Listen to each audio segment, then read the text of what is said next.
this is my money story. It started by not thinking about money. How many people just don't think about money? It's coming, you're earning, you spend, and then what happens? The cycle continues, yeah?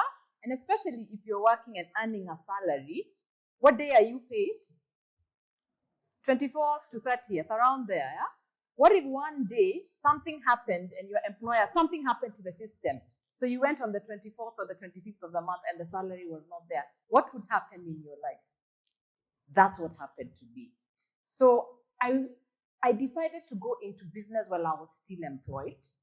And then I went into business full time. It was comfortable when I was still employed because the salary was still there.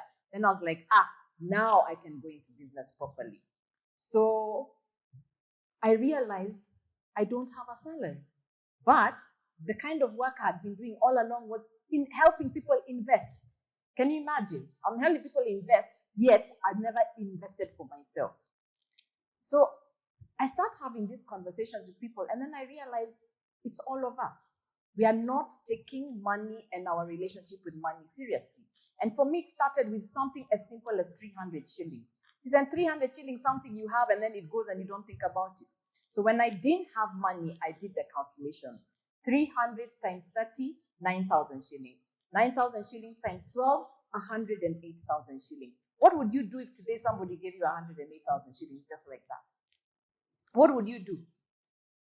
Holiday? You can buy land in some places, you can invest. Actually, for me, I love traveling. I was like, you mean my holiday is in my lunch money? That's what happened to me. So that's how Centonomy started.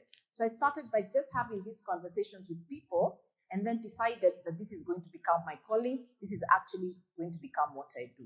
But it goes deeper than that. And I think it's for us to understand that how we deal with money, because today we are talking about generational wealth. You are sometimes have to break something generational. Do you understand that? We are carrying beliefs, thoughts, patterns across generations. So if you grew up, depending on how you grew up, there's certain things that have been told to you about money. So just in the room, just what are the messages you've been hearing since you were a child about money? Money is not, it's not there. Money is not enough.